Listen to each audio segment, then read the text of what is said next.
आप समझो कि अगर 5-5 मार्क्स के भी आए तो 20 मार्क्स तो यहीं से आ जाएंगे आपके। ठीक है, तो सिंपल वाले में अपन डालेंगे सारे के सारे सिंपल चैप्टर जिसको आप आसानी से कर सकते हो और एक अच्छा सा स्कोर भी सिक्योर कर सकते हो। फिर थर्ड कैटेगरी जो टफेस्ट वन है, 70 से 80% बच्चे इसी में प्रॉब्लम फेस करते हैं। और सबसे जरूरी बात, पीवाईक्यूज किसी भी कीमत पर नहीं छोड़ना। मैथ्स डराने वाला सब्जेक्ट नहीं है, गलत स्ट्रेटेजी डरा देती है।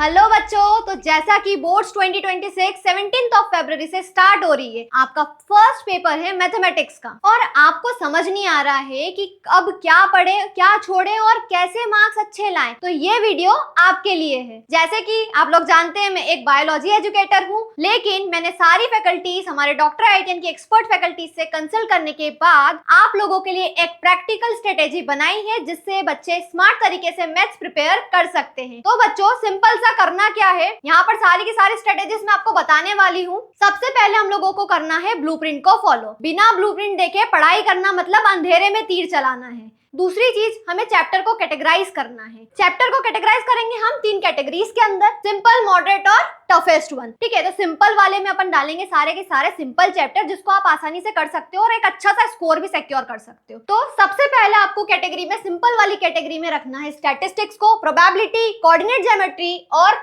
Real number. ये चैप्टर आपको किसी भी कीमत पर छोड़ने नहीं है, सिंपल भी है और रिपीटेटिव पैटर्न में इससे क्वेश्चन आता ही आता है। अगर आपने ये चैप्टर कर लिए तो आप समझो कि अगर 5-5 मार्क्स के भी आए तो 20 मार्क्स तो यहीं से आ जाएंगे आपके। फिर दूसरी कैटेगरी में आप मॉडरेट वाले चैप्टर्स रख सकते हो, जैसे कि आप यहाँ पे रख सकते हो पॉलिनोमियल कर सकते हो, अर्थमेटिक प्रोग्रेशन कर सकते हो, पेयर ऑफ लीनियर इक्वेशंस कर सकते हो। ये भी डुएबल है, आप आसानी से कर सकते हो। फिर थर्ड कैटेगरी जो टफेस्ट वन है, 70 से 80% बच्चे इसी में प्रॉब्लम फेस करते हैं। ठीक है, तो इसको आप लीस्ट प्रायोरिटी पे रख सकते हो। इसमें क्या क्या है, area related to circle, triangle, surface area in volume and trigonometry, इसको आप लीस्ट प्रायोरिटी पे रख सकते हो। ठीक है, तो पहले तो हमने को यही करना है, कैटेगराइज कर लिया अपन लोगों ने चैप्टर, है ना। फिर नेक्स्ट चीज अपने को बनाना है टारगेट। हमको क्या सेट करना है, हमारा टारगेट सेट करना है। आपका पहला गोल ये होना चाहिए कि एटलीस्ट 40 मार्क्स कैसे सिक्योर करें। उसके बाद धीरे धीरे चैप्टर्स करते जाओ, अपने बकेट में ऐड करते जाना। अब पीवाईक्यूज और सैंपल पेपर को सही तरीके से कैसे करें, तो इसके लिए सबसे बड़ी मिस्टेक बच्चे क्या करते हैं, सब चैप्टर थोड़ा थोड़ा पढ़ लेते हैं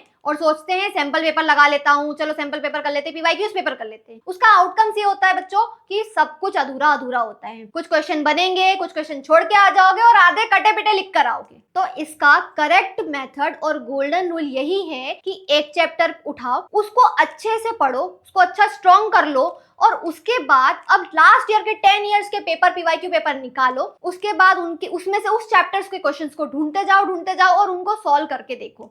इससे क्या होगा ना, आपको भी पता चलेगा कि वो चैप्टर आपका कितना स्ट्रॉन्ग हुआ है। तो आपको इस तरह से ये स्ट्रेटेजीज को फॉलो करना है। और सबसे जरूरी बात, पीवाईक्यूज किसी भी कीमत पर नहीं छोड़ना है। सबसे पहले पीवाईक्यूज को जाकर डाउनलोड करो, उन्हें सॉल्व करो और पैटर्न समझो कि बोर्ड किस तरह से क्वेश्चन पूछता है। मैथ्स डराने वाला सब्जेक्ट नहीं है, गलत स्ट्रेटेजी डरा देती है। ठीक है, तो स्मार्ट प्लानिंग करो, स्मार्ट प्लानिंग बनाओ, पीवाईक्यूज को लगाओ, बोर्ड्स में अच्छे मार्क्स डेफिनेटली आएंगे। तो आपको नेक्स्ट कौन से सब्जेक्ट के लिए स्ट्रेटेजी चाहिए कमेंट में कर देना, वो भी आ जाएगी। और अभी तक अगर चैनल को सब्सक्राइब नहीं करा है तो भैया कर लो, आपके ही काम आएगा।